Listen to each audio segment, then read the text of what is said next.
Eh bien bonjour les gourmands, bienvenue dans la cuisine de Tonton Félix, bienvenue chez vous. Et aujourd'hui on va se préparer une petite recette du Nord, pour changer. Bah oui, on va se préparer un petit plat, dans un petit plat. Alors, c'est un plat qui marche très bien en ce moment dans les estaminets, dans les brasseries du Nord-Pas-de-Calais, parce que c'est un plat phare, plutôt hivernal on va dire. Donc voilà, nous on y arrive, hein. On est au septembre, les températures commencent à chuter. Ce plat nous arrive de Boulogne-sur-Mer, enfin les environs quoi, Blanquin, je sais plus trop quoi. Et ça date de 1544. C'est pas d'hier. Hein.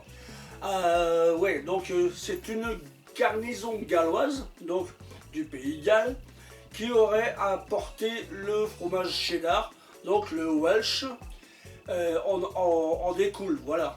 Donc on va se préparer à Welsh, voilà. Le Welsh traditionnel, le Welsh, ce qu'il y a de plus basique, mais ce qu'il y a de meilleur. Ça, je vous le garantis. Avec du bon pain, du bon jambon, du bon cheddar et de la bonne bière. Et un peu de sauce Worcestershire, la sauce anglaise. Ouais, j'ai réussi à le dire tout à l'heure. Worcestershire, ouais, un truc comme ça. Mais bon, vaut mieux dire de la sauce anglaise, on gagne du temps. Allez, c'est parti, on y va. Alors pour préparer ce Welsh, c'est pas bien difficile. Il nous faut un bon pain. Un bon pain, on va faire des bonnes tranches dedans. Un bon pain qui sonne bien, un bon pain rustique. Il nous faut du bon jambon, évidemment. Pas de la gnognotte de sous vide. Un bon morceau de cheddar. Alors, je compte à peu près 150 grammes par personne. Donc là, j'ai un peu plus 640 grammes de cheddar. De la moutarde, et évidemment la bière, bon, la bière de chez nous, hein, de la bière ambrée de préférence, de la brune, l'ambrée ou de la blonde, ça dépend ce que vous voulez. Moi j'ai fait le compromis des deux, même des trois. J'ai pris de la ambrée, donc de la bière Trois Monts qui est brassée ici pas loin dans les Flandres, et la petite touche galloise. La sauce Worcestershire, c'est difficile à dire, il m'a fallu 3 jours pour y arriver. La sauce anglaise quoi. Allez, on met tout ça en œuvre et on y va. Et on accompagne ça des frites, bien sûr, avec des frites maison. Et une petite salade, ça peut le faire aussi. Allez, on y va. On va commencer par couper notre cheddar. Alors, on va le couper en dés. Alors le Welsh. Dans le Nord-Pas-de-Calais, c'est presque devenu un des plats phares. C'est-à-dire, si vous allez dans le centre de l'île ou en Flandre,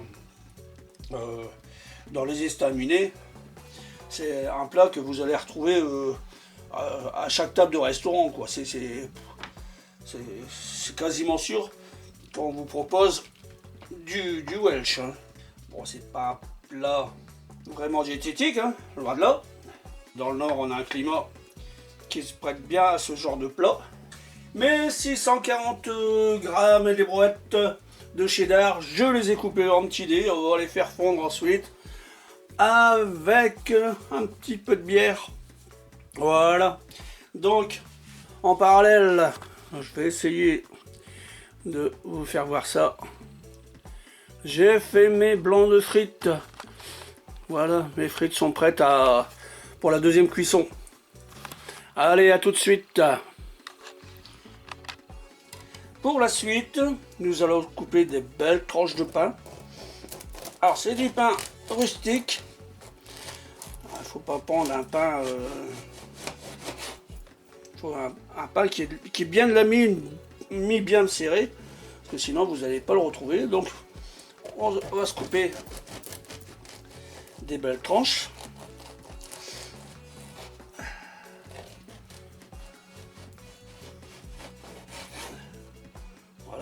belle tranche de pain. Hein.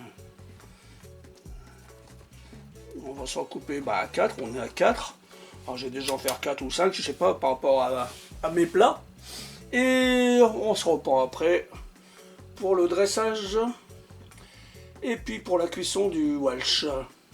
Donc notre pain, on va le faire un petit peu, hein, juste pour le toaster quoi. J'ai toasté mes petites tartines, enfin mes petites tartines, elles sont bien épaisses. On va les tartiner de moutarde dans un premier lieu, dans un premier temps. Hop, un peu de moutarde. Hop. Et on se met au fond du plat. Là-dessus, je vais venir avec une belle tranche de jambon.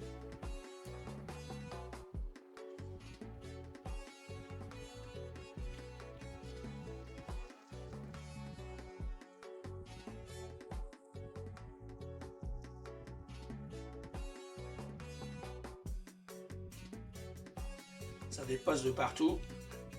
On va peut-être enlever la couenne, finalement, pour gagner de la place.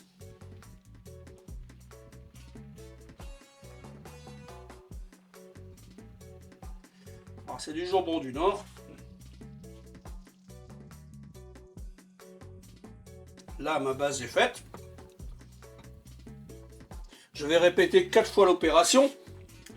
Et ensuite, il restera à mettre le cheddar. C'est l'étape suivante. Donc comme on est à 4, il y a 4 fois ça à faire. Et puis je reprends après. Tout simplement. A tout de suite. Voilà. Mes 4 petits plats sont préparés. On va s'occuper. Nous allons nous occuper de faire fondre le cheddar avec un peu de bière. Et après, le cheddar va dégouliner ce jambon et la tartine. A tout de suite. Et c'est reparti. Donc, nous voilà à l'étape cruciale de notre recette, c'est-à-dire faire fondre le cheddar.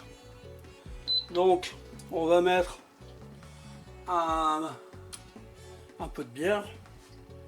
Donc, une bière en braille, hein, la bière des Trois Monts.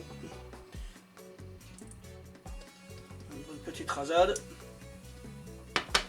On en aura encore besoin après. Hein.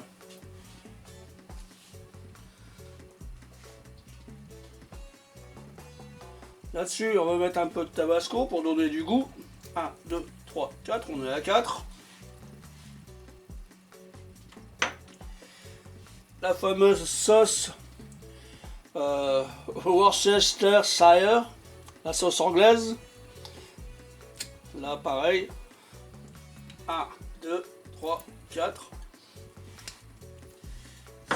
Ça, c'est tout pour l'assaisonnement. Et on va y venir ajouter notre cheddar que l'on va faire fondre. Donc on va en mettre une partie, mélanger.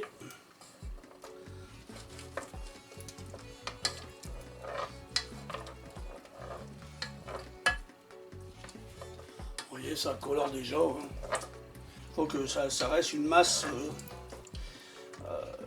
homogène.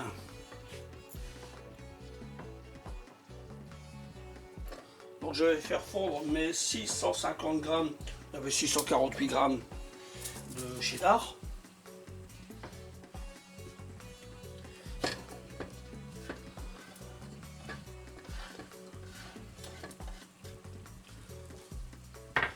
Voilà. Et maintenant, il faut ne plus arrêter de mélanger jusqu'à temps d'obtenir une pâte, un fromage qui coule, qui dégouline. Ça, c'est l'étape la plus délicate de la recette, car faut pas arrêter de mélanger, quoi. Toujours être en perpétuel mouvement. Donc notre fromage est en train de fondre tranquillement, hein, vous voyez.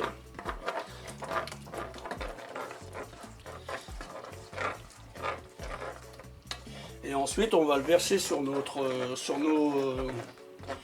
petits plats et on va les faire gratiner au four. Enfin, je penche ma casserole pour incorporer de l'air en même temps, afin d'obtenir une sauce vraiment onctueuse.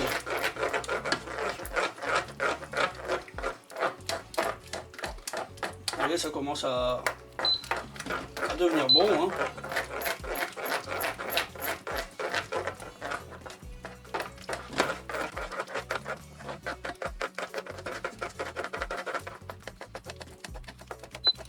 Alors, un détail aussi,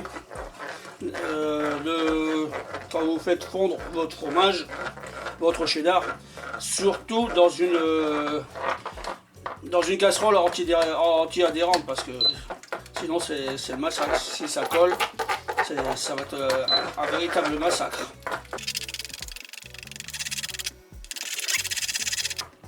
Et on va dire qu'on est pas mal. Voilà. Donc là, je coupe le feu.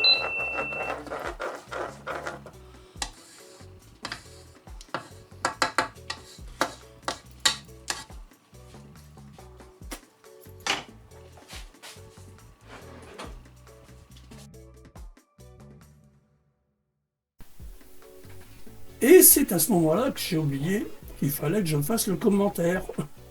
Donc je vais le faire en voix off. Donc là, je verse mon fromage sur ma préparation, hein, donc la tartine moutardée et mon jambon, hein, et on va passer ça sous la salamandre au four. Et après, bah, il restera qu'à déguster. Voilà, les 4 plats sont prêts. Nous arrivons à l'étape cruciale. On va enfourner. Donc les 4 Welsh sont dans le four. Attention, ça brûle, c'est chaud. Alors il est où? Hop, hop.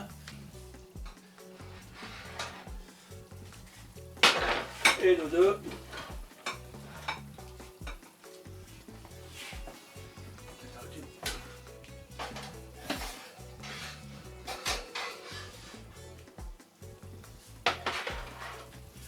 Voilà, c'est très chaud.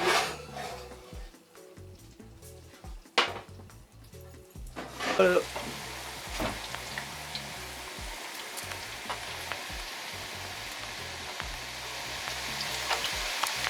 J'ai plongé mes frites pour le dernier bain. On se retrouve à table. Et voilà, bon Welsh maison avec ses frites et sa petite salade. Bah, croyez-moi, on s'est régalé. Il n'y a pas de souci. La recette est enfin terminée. Merci d'avoir regardé jusqu'au bout. Alors, si vous l'avez aimé, un petit like. Si vous n'êtes pas abonné, il y a la petite cloche qui est en dessous qui sert à ça. Vous cliquez dessus, vous êtes abonné, vous êtes au courant de tout dès que je publie une nouvelle recette. Et n'hésitez pas à commenter si vous aimez ma recette, ou même si vous ne l'aimez pas. Vous pouvez toujours commenter, je réponds à tout le monde. Ça, je le dis à chaque fois. N'hésitez pas à commenter, il n'y a pas de souci, je réponds à tout le monde. Alors sur ce, moi je vous fais des gros bisous et je vous dis à très bientôt dans une nouvelle recette. Bisous de tonton Félix.